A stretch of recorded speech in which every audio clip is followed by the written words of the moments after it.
जय श्री कृष्ण। सुखम त्विदानीं त्रिविधं शृणु मे भरतशर्भ।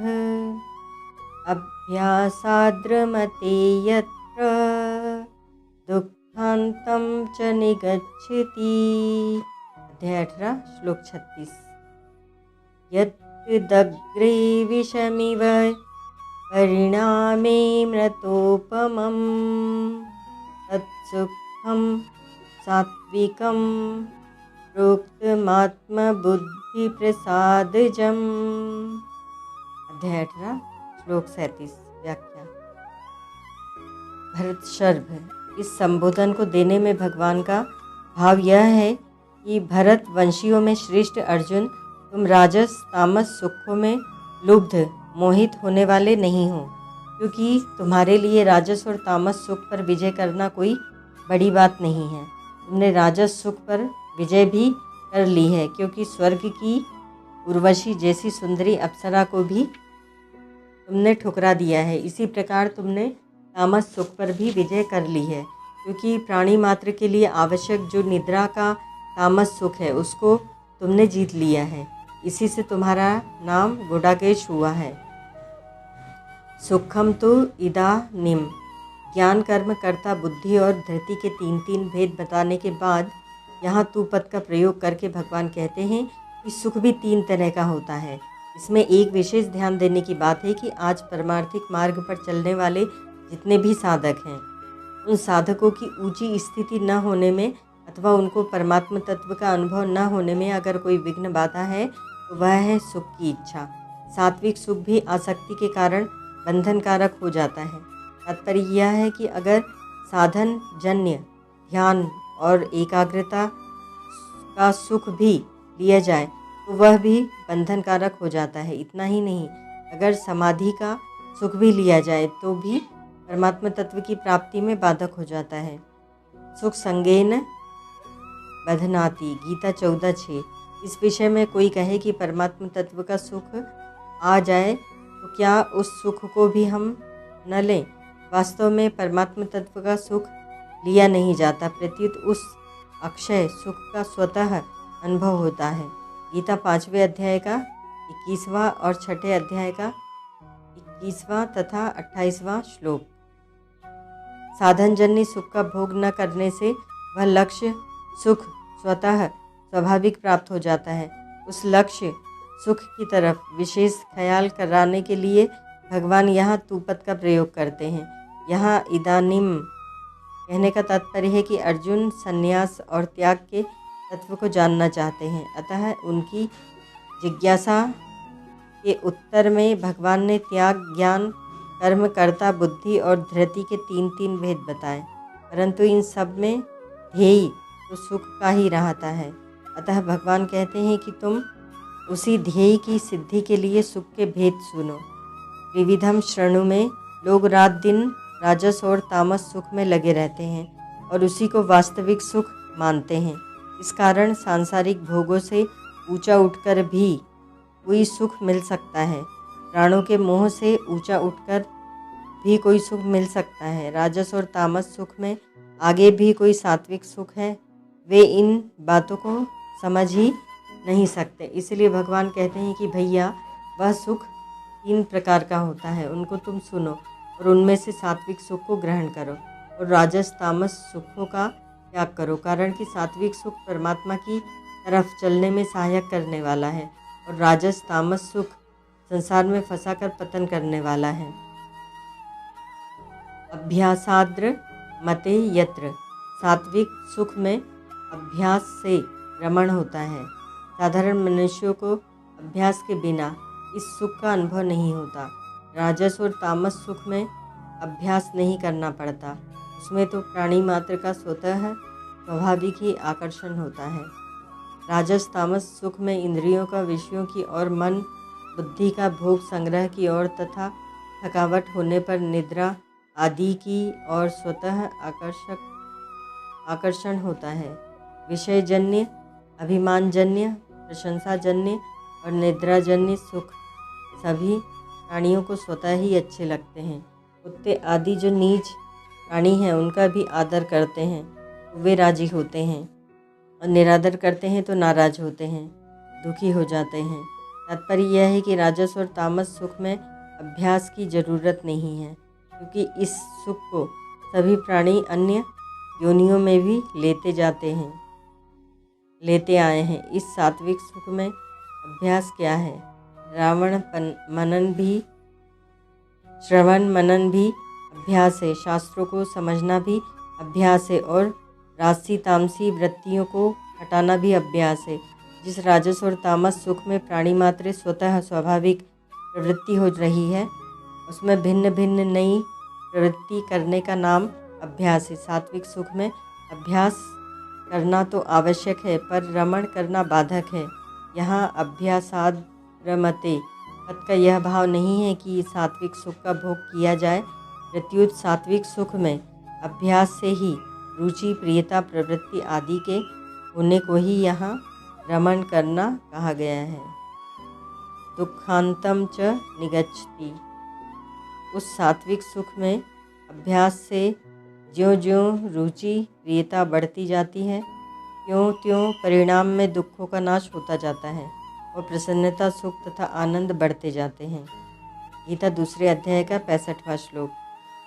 जो अव्यय देने का तात्पर्य है कि जब तक सात्विक सुख में रमण होता है, अर्थात साधक सात्विक सुख लेता रहेगा, तब तक दुखों का अत्यंत अभाव नहीं होगा। कारण कि सात्विक सुख भी परमात्मा विषयक बुद्धि की प्रसन्नता से पैदा हुआ है। आत्मबुद्धि प्रसाद जम जो उत्पन्न होने वाला होता है वह जरूर नष्ट होता है। ऐसे सुख से दुखों का अंत कैसे होगा? इसीलिए सात्विक सुख में भी आसक्ति नहीं होनी चाहिए। सात्विक सुख में भी ऊंचा उठने से ऊपर दुखों के अंत को प्राप्त हो जाता है, गुणातीत हो जाता है।